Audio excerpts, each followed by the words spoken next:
Y estamos grabando. Ya mis niños, buen día nuevamente, ¿cierto? Ya conversamos un segundito, les reconfirmé que el 15 de diciembre es la fecha de la última evaluación que vamos a tener, así que los insto a que puedan conectarse ese día para que podamos tener nuestras tareas completas, todas las cositas que necesitamos tener puedan estar ya avisaditas, ¿cierto? Acá, información importante. Vamos a continuar con lo que ya hemos visto, estuvimos viendo. No importa, Joaquín, no te preocupes. Yo voy a volver a abrir otra fecha, les voy a avisar, eso sí, qué día vamos a tener las pruebas pendientes. O sea, por ejemplo, pensemos el 27, como les estaba diciendo delante, que era un día que no tenían evaluaciones ninguno de ustedes. Ese día en cuestión, por ejemplo, yo puedo abrir las pruebas de primero medio, las 3 pruebas que hayamos rendido hasta el momento. Entonces ahí como ustedes van a tener pendiente la última, pueden ingresar ahí y la hacen. Ya así que no se preocupen. Ya chiquillos, hoy día vamos a continuar con lo que está pendiente. Ya hemos conversado en las clases previas sobre lo que es un sismo, ¿verdad? Que es una onda sísmica que tiene un lugar de inicio, ¿cierto? Un hipocentro o un foco, un epicentro que está en la superficie, qué formas de ondas pueden propagarse, ¿cierto? La onda P, la onda S, la onda R o la onda L, ¿verdad? Que algunas eran más superficiales, más destructivas, etcétera. ¿Alguien me habló? No, que por un momento no, mi micrófono no sé qué le pasó. Por Ah, eso. ok, no se preocupe. Ya, y también conversamos que era una onda mecánica porque ocupaba la corteza terrestre para desplazarse, era viajera porque se propagaba, no quedaba contenida en una región y tampoco retorna, ¿verdad? Una onda sísmica no retorna al lugar donde se originó y era omnidireccional porque podía propagarse en muchas direcciones. Por lo tanto, hoy día lo que vamos a hablar es de cómo se miden los sismos y de qué consecuencias pueden tener. ¿Ya? El objetivo para hoy día era justamente ese, no lo anoté, perdón, era conocer las escalas de medición de los sismos y los efectos que estos pueden traer, ¿ya? ¿De qué manera se registra? ¿Ya? Esta es la forma. Entonces vamos a recordar, la onda sísmica, ¿cierto? Es una onda, hay una fisura, ¿cierto? En la corteza terrestre donde se libera energía. Este lugar donde se hace la fisura se llama foco, y se va propagando. Para detectar el lugar donde se origina, tienen que haber al menos 3 estaciones sismológicas. ¿Qué quiere decir esto?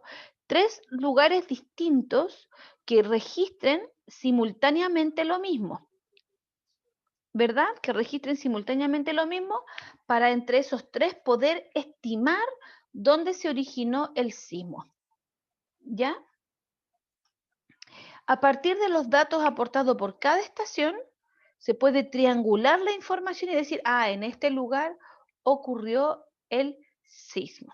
Ya pasa lo mismo cuando nosotros recibimos una llamada telefónica. Bueno, si ustedes ven así como series, hay una serie que se llama Criminal Minds, ¿cierto? Del canal AXN, y ellos siempre en ese programa le piden a la técnica, ¿cierto?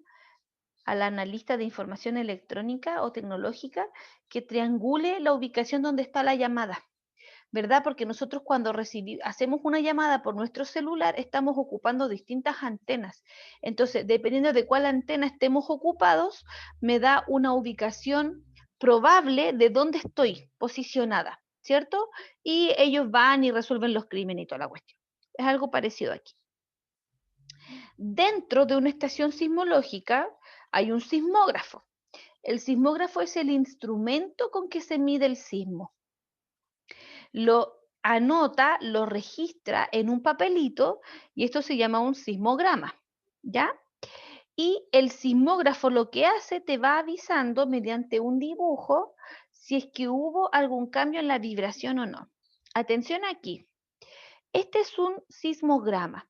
Acá hubo, en este intervalo de tiempo que midió, hubieron un sismo. Si ustedes se fijan o recuerdan de la clase anterior, las primeras ondas que son registradas son las ondas primarias o las ondas P.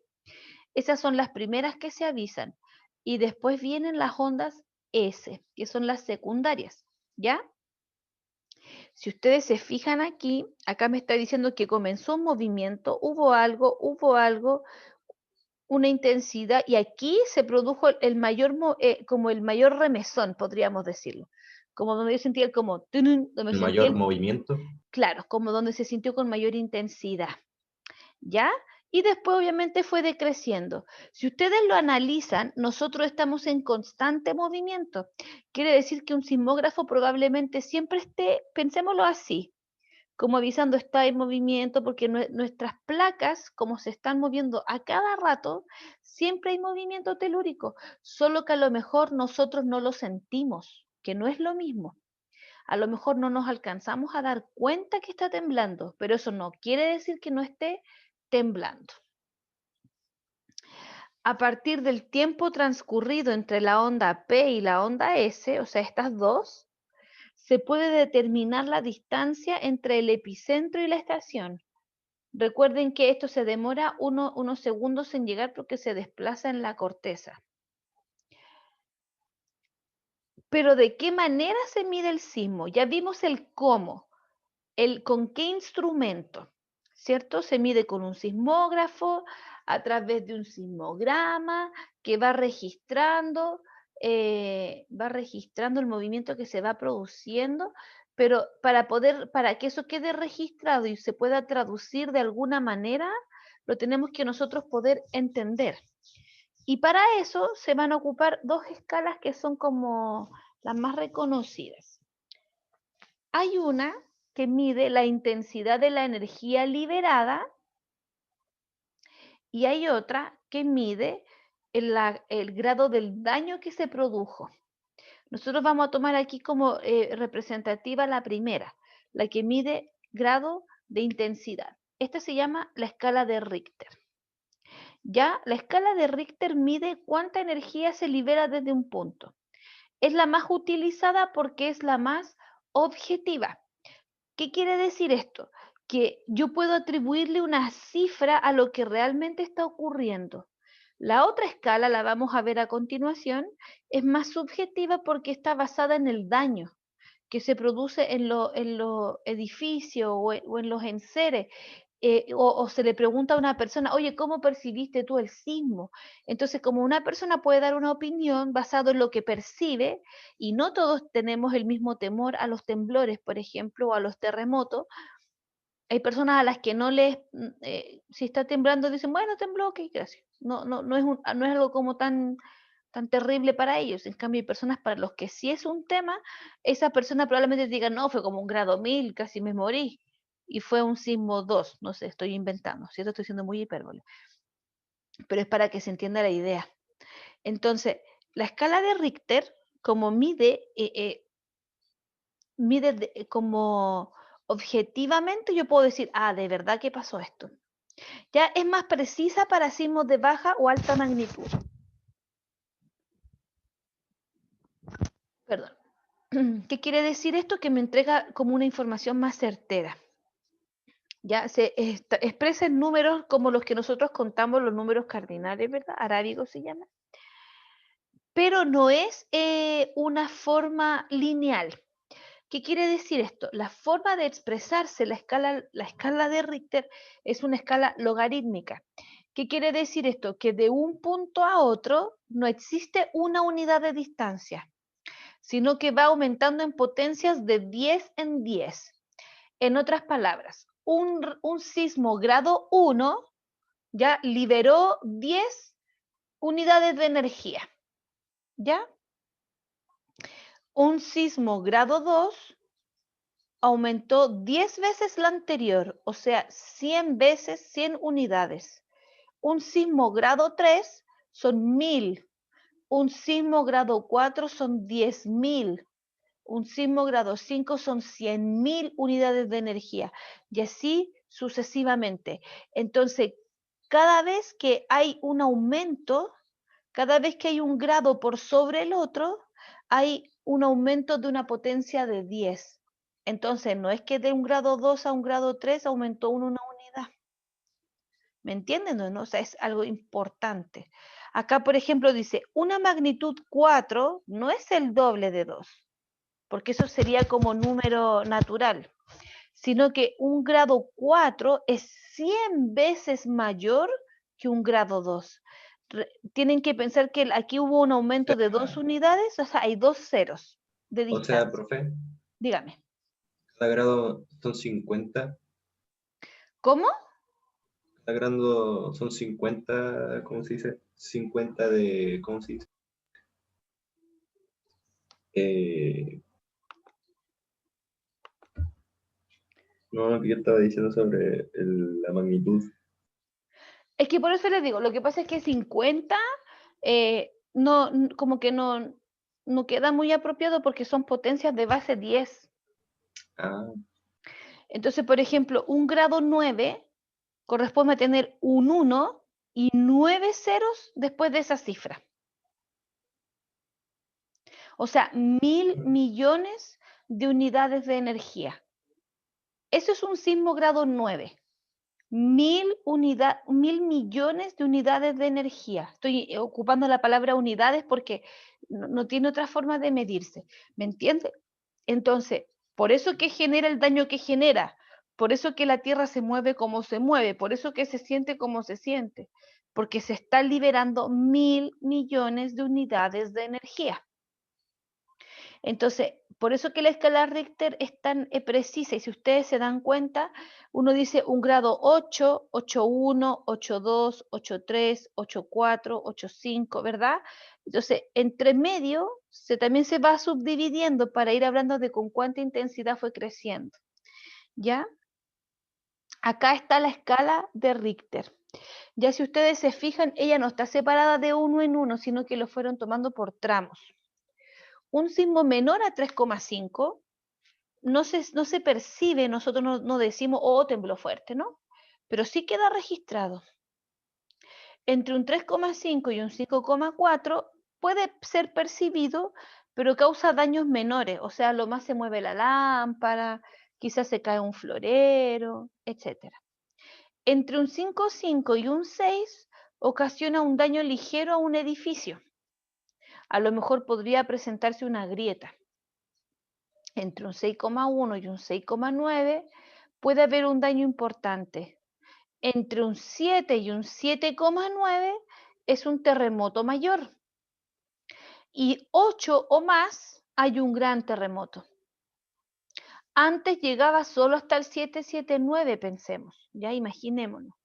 Entonces, ahora, por ejemplo, nosotros cuando vivimos el terremoto del 27F, que fue un 8,8, estuvimos en un gran terremoto, hubo destrucción total. A lo mejor uno dice destrucción total, me imagino yo se acaba el mundo. No, no, no. la Destrucción total. mayoría, la mayoría de aquí en ese momento estábamos durmiendo. Por eso que lo vamos a conversar al tiro. Si ustedes se fijan, las personas que estaban allá en el epicentro, en Concepción, ¿cierto? En la zona donde fue como el lugar crítico, se cayeron casas, se cayeron edificios, se rompieron los vidrios, o sea, fue un sismo importante, un terremoto importante. Entonces, hubo destrucción total en esa zona. Probablemente nosotros que estuvimos aquí en Santiago, que estamos a una cierta distancia, no lo vivimos como un 8,8, sino que a lo mejor lo percibimos como un 6,5, 6,6 puede ser, y dijimos, hoy está temblando, está el terremoto fuerte. Claro, porque después nos enteramos de que había sido en Concepción y que ya había sido un 8,8, ¿verdad? Entonces, el daño que se va produciendo es por la cantidad de energía que se va a ir liberando. Nosotros, como país, contamos con el récord, ¿verdad?, del sismo más grande del que se tiene registro. Ya el más grande registrado es el que ocurrió en Valdivia en el año 60, Era un 9,5, ¿no? un 9,5. Fue el más grande en intensidad que se haya registrado, pero también fue el más largo que se haya registrado. Duró 14 minutos. Nuestro 27F, el momento fuerte del terremoto, El terremoto duró en promedio 4 minutos y medio, pero solo 2 minutos fueron los de mayor intensidad, ¿ya? Entonces, eso quiere decir que probablemente nosotros cuando estaba comenzando el temblor, apenas comienza, empieza a correr el tiempo. Pero el momento de mayor movimiento es donde uno vio los autos moverse, los vasos caerse, donde despertaron probablemente los que estaban durmiendo, los que estábamos despiertos ya teníamos que reaccionar de Estaba alguna soñando manera. que estaba en un barco. Es que imagínate lo que el movimiento que tiene que haber tenido la cama, Eso, para que tú sintieras que estabas en agua, porque desperté a la mitad de la pieza. fue así de impresionante. Ya muchas personas percibieron un movimiento lineal, así como paralelo, como una onda P, y el resto lo sintió como una onda S.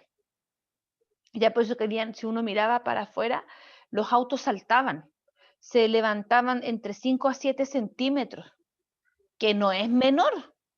5 o 7 centímetros desde el suelo, que se levante un vehículo que no pesa 2 kilos, sino que pesa 300 o 500, es porque el movimiento fue significativo. ¿Ya? Por eso que se midió de esta manera. ¿Por qué? Porque midió la intensidad real que ocurrió.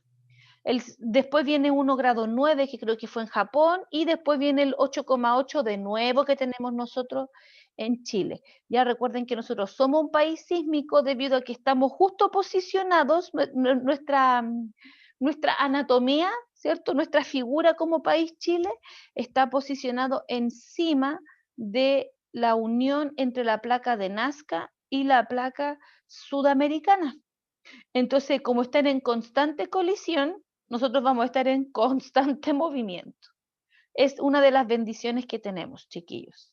Ya somos un país que tiene playa, tenemos costa, tenemos bosques, tenemos glaciares, tenemos pampa, tenemos desierto, tenemos minerales, tenemos cordilleras. Teníamos que tener también estos volcanes, entonces somos favorecidos desde muchas maneras. Cambiamos de escala. La escala Mercalli también mide la intensidad del sismo, pero lo hace en términos del daño que produce. Por lo tanto, como se lee acá, depende de factores como la distancia, la profundidad del foco, el tipo de terreno. Si nosotros tenemos una cantidad de terrenos ubicados encima que son de material ligero, por ejemplo, supongamos que 1,3 grado de Richter, ¿verdad? Y son puras cosas de adobe, probablemente se derrumben enseguida. Entonces uno diría, oh, no hubo daño total porque se derrumbó todo, pero era por el tipo de material en que fue construido. En cambio, si uno toma en consideración esas cosas, el tipo de construcción, el tipo de terreno, esta escala se mide de 12 grados, se expresa en números romanos, y esta sí que es lineal, de 1 a un 2 hay una unidad de distancia.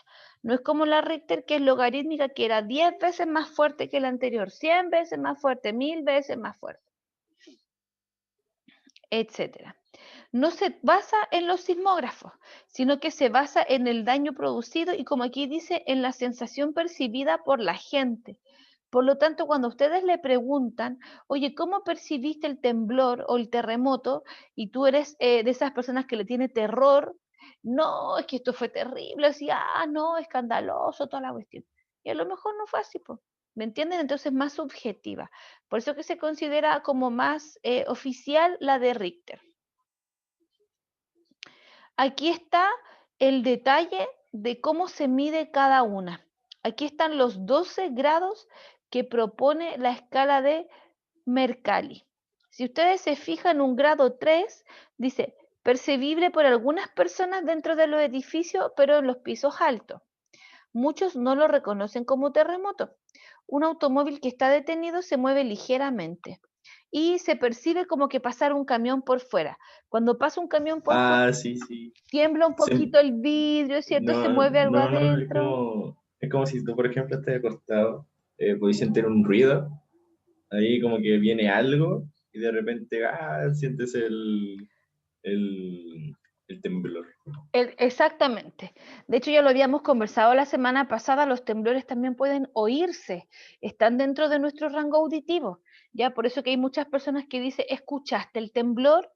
Y no están hablando mal, no están equivocados, es porque realmente hubo un sonido característico del movimiento que me lo avisa también. De hecho, si ustedes lo piensan, los animales que tienen una frecuencia distinta a la de nosotros, un rango auditivo diferente, más amplio, a frecuencias más bajas y más altas incluso, eh, los animalitos, los perritos sobre todo, lloran, los gatos se esconden, entonces ellos escuchan el temblor desde mucho antes, unos segundos, quizá un minutito antes que nosotros. Empiezan a aullar y lloran y uno dice, ay, ¿qué le pasó a este perro loco? Y después tiembla. ¿Cierto? Entonces, los sismos sí son percibibles auditivamente porque sí tienen estamos dentro del rango de audición de la frecuencia que se percibe. Ah, ya. Entonces, por ejemplo, aquí dice un sismo poco fuerte. Y ustedes dicen, ¿cómo digo poco fuerte? Chuta, es muy subjetivo. La mayoría de los objetos se caen. Un sismo fuerte, muy fuerte, destructivo, ruinoso, desastroso, muy desastroso, catastrófico. Se dan cuenta que la forma de medirlo es tan subjetivo porque lo que para mí puede ser fuerte, para otra persona puede que no. ¿Ya? Y acá está la comparación entre ellos. Acá está, por ejemplo, un 2,5 en escala Richter es equivalente a un grado 1 o grado 2 de Mercalli. Entonces aquí podemos ver la comparación de ellos. Aquí ustedes le pueden tomar fotos, ¿ya? Esto sería importante que lo... Estas son las formas de comparar. Por ejemplo, un grado 6, que es un terremoto destructivo en la escala de Richter, se presenta como un grado 8 o grado 9 en escala de Mercalli, porque hay un daño en los edificios. Profe, no, lo que decía que representa el dibujo. ¿Perdón? ¿Qué representa el dibujo Es una grieta. Es para ya, está bien. ¿Sí? Sí, sí. Entonces, como les estaba diciendo, ahí hay una forma de compararlo y ya les había adelantado que el terremoto más grande del que se tiene registro en el planeta desde que esto comienza a ser estudiado fue el 22 de mayo de 1960, ¿cierto? A la altura de Valdivia, ¿cierto? Que fue a las 3:11 de la tarde y que tuvo una duración de tiempo de 14 minutos. Desde que comenzó el movimiento hasta que terminó, pasando por el momento peak donde hubo la mayor destrucción, pasaron 14 minutos. Fue el más largo del que se tiene registro y obviamente el más destructivo. Y nosotros como país recibimos cerca del 40% de la energía sísmica. O sea, como que los terremotos están más cerca de nosotros, porque nosotros estamos justo en esta intersección y aparte estamos en el cinturón de fuego del Pacífico. Entonces, por donde lo miremos, tenemos cosas. ¿Ya? Les voy a mostrar al tiro. Veamos las consecuencias de un tsunami, lo que podría ocurrir. Una consecuencia directa es un tsunami. El tsunami se produce cuando el foco del temblor se produce en el océano. Ya, un tsunami es un tren de ondas que se va moviendo y es posterior a un terremoto. La palabra tsunami, perdón, es de origen japonés y es una ola que azota a la bahía. ¿Verdad? Es una ola o una serie de olas que se va produciendo una a otra, ¿ya? Y que va siendo empujada fuertemente, ¿ya? Acá yo les voy a mostrar enseguida un dibujito.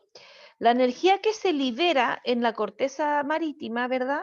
Hace que las olas comiencen a viajar a muy rápida velocidad. En este caso, cerca de los 800 kilómetros por hora. Pero a medida que va avanzando hacia la costa, va perdiendo rapidez. Y a veces no se alcanza a distinguir. A veces vemos una ola muy grande y uno dice, oh, qué bacán, las olas están súper grandes, pero no sabemos si en ese momento se pudieron haber producido mini sismos que hayan generado que las olas tuvieran esta mayor altitud. A mayor profundidad se reproduzca, la ola va a llegar, pero no con tanta intensidad. Entonces a lo mejor no va a ser como para que se produzca un gran daño. Acá ustedes pueden mirar el dibujito. Acá estuvo la fisura, ¿verdad? Y la ola comenzó a avanzar, hasta avanzar y abarcar un poquitito más de espacio. ¿Por qué se puede originar un tsunami? Puede haber una erupción volcánica submarina o puede haber un terremoto submarino, ¿verdad? Puede haber un desplazamiento de terreno submarino, puede haber un meteorito que haya impactado y que levanta, ¿cierto? De hecho, hay una película en que muestran que cae como, no sé si es Armagedón u otra de esas películas como que hubieron en esa época, que cae un pedacito de meteorito y que levanta una gran ola. Bueno, Y que así sí. avisan que podría haber peligro de tsunami. Y obviamente un factor antropogénico. Esto quiere decir que es del hombre, que nosotros podríamos también ser causantes de esto. Y ejemplo, la explosión de una bomba atómica. Si cayera una bomba atómica, podría generar un maremoto, un tsunami. ¿Ya? Acá hay otra imagen. Esta es como más clarita. Si ustedes se fijan, aquí se produjo el maremoto, el tsunami, ¿verdad? A 5.500 metros de profundidad. Y fíjense la velocidad con la que viajó. Y a medida que va avanzando, va disminuyendo su rapidez. O sea, eso no quiere decir que no se note. Va a llegar fuerte, pero no con la misma intensidad que aquí, porque esto no mantiene una velocidad constante. Ya va desacelerando a medida que va avanzando. La mayoría de los tsunamis pueden ser de origen cercano, o sea, no 1 kilómetro tan profundo, o bien muy profundo, ya a miles de kilómetros de distancia. ¿Ya? Dice, un tsunami de origen lejano puede tardar incluso horas en llegar a la costa. Por eso que cuando fue el 27F, una de las cosas que se le criticó mucho a la ONEMI fue que Fue la supuesta falsa alarma a un tsunami. correcto, correcto. ¿Se acuerdan que ellos la descartaron primero? Entonces la gente Sí, no tomó resguardos y cuando vieron que la ola llegó, tuvieron que lamentar muchas pérdidas, ¿ya? Ahora, obviamente, uno también puede decir, chuta, si hubo un terremoto de esa magnitud, aunque a mí me avisen que no hay alerta de tsunami, yo agarro mis pinches y parto igual, por precaución, ¿ya? Vamos a ver al tiro como formas de tomar precaución en caso de un tsunami, pero por eso es que se hablan de alertas tardías, alertas tempranas, porque como esto es impredecible, uno no sabe cuándo va a temblar, uno no sabe cuándo va a terremotear, uno no conoce. Dígame. por ejemplo, si es que mi tata tiene una casa en la playa allá y hay una costa, por ejemplo, si ocurre un tsunami, mi tata vive como arriba de una montaña, la casa la tiene arriba de una montaña, ¿acaso ahí se evitará el tsunami? Claro, por eso que si ustedes se fijan, justamente les iba a mencionar eso ahora. Se los voy a contar al tiro. Eh, ¿Cómo se llama? En las playas, ¿cierto? En el litoral, hay demarcado en alguna parte, como dicen, zonas de seguridad. Y hay unos triangulitos que son verdecitos que marca el tema de la ola del tsunami. Y te dicen aquí como zona segura. O sea, en caso que hubiera un tsunami, estás a tal altura, están a tal altura que la ola no te alcanzaría a dañar. En cambio, los lugares que están abajo probablemente sí se podrían ver dañados. ¿Ya? Para que se pueda producir realmente una ola que llegue en minutos, tiene que haber un 7,5 en escala de Richter. Acá está la imagen que yo les decía que estamos dentro del cinturón de fuego. Ya nosotros que estamos aquí, ¿cierto? Que estamos aquí, estamos siendo víctimas, en este sentido, placa de Nazca se introduce debajo de la placa sudamericana y se producen temblores en todo tiempo, perdón. Pero aparte, estamos en el cinturón de fuego del Pacífico. O sea, si ustedes se fijan en todas estas zonas donde se producen harta cantidad de sismos. Y nuestra costa está en ella. ¿Cierto? Entonces la actividad sísmica, como dice aquí, se da con mayor frecuencia en Colombia, en Chile. Frecuencia también pueden producirse terremotos y sismos. Entonces nosotros somos bien afortunados porque tenemos por varios lados cierta información. El tema es que como somos un país sísmico, tenemos que aprender a protegernos y defendernos. ¿Cómo poder hacerlo? Existe la forma de saber con anticipación cuando habría un tsunami, no cuando habría un terremoto. ¿Ya? Recuerden que el tsunami, como es una consecuencia de un temblor o de un terremoto, uno ya sabe que se registró el terremoto. Entonces puede estimar cuánto tardaría en llegar a la costa. En Hawái hay un centro de alerta de tsunamis, que es el que nos va avisando a nosotros. Y como país nosotros contamos con el CHOA, ¿verdad? Ese es el que nos avisa a través de la ONEMI si es que hubiese una alerta temprana de sismo o de tsunami. ¿Qué hacer en caso de que a mí me avisan, hay alerta de tsunami? ¿Cierto? Ahora en las playas se pusieron como sirenas, ¿cierto? Que me avisan. Una de las cosas es concurrir a lugares altos, como decía el Agustín, ¿ya? A lugares de altura importante para que ustedes puedan resguardarse. Evitar el uso de automóviles porque genera mucho atochamiento en la calle. La gente se desespera, se te puede parar el auto, se te va para atrás, te sentís mal, pasan mil cosas, etcétera.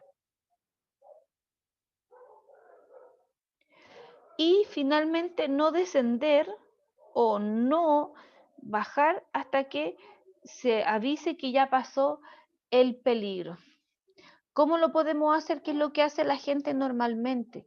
La gente que vive en la costa debiera tener como su kit de protección, en el sentido de tener una manta, botellitas con agua, linterna o velas, ¿cierto? Para poder iluminarse en el caso que sea de noche, como fue el terremoto del 27F, porque allá esto fue a las 3 y tanto de la madrugada, ¿cierto? A las 3 y tanto de la madrugada y la gente estaba durmiendo, entonces en el momento en que comienza el movimiento telúrico no alcanzas a reaccionar, sobre todo si te dicen que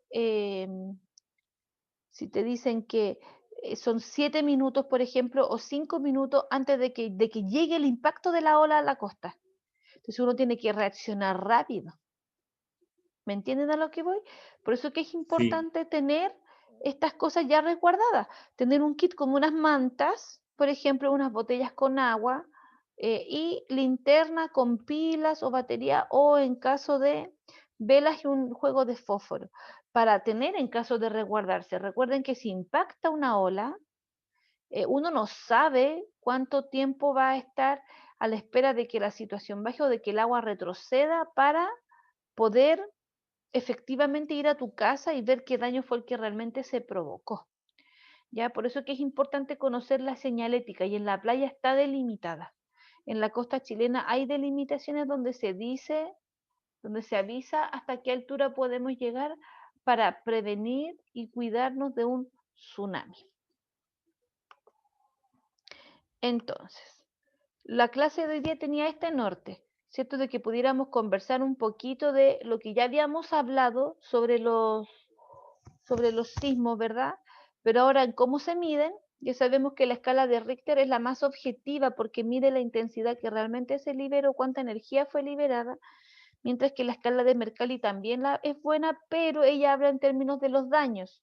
Y como la percepción es muy personal, se le pregunta a la persona, ¿cierto? ¿Qué es lo que sienten o lo que piensan? Podría darse una doble lectura. ¿Ya? Y ya sabemos que una de las consecuencias directas o inmediatas de un terremoto puede ser un tsunami y como resguardarnos, cómo prevenir. Sí, les anoto mi correo aquí en el chat. Lo estoy escribiendo, ¿ya? Entonces, chiquititos, esa era la idea de la clase de hoy día. Con esto estaríamos dando ya como término a la unidad número 3 de percepción visual, auditiva, ya hemos visto parte del primer semestre, y movimientos telúricos, para que podamos comenzar con lo nuevo. ¿Ya?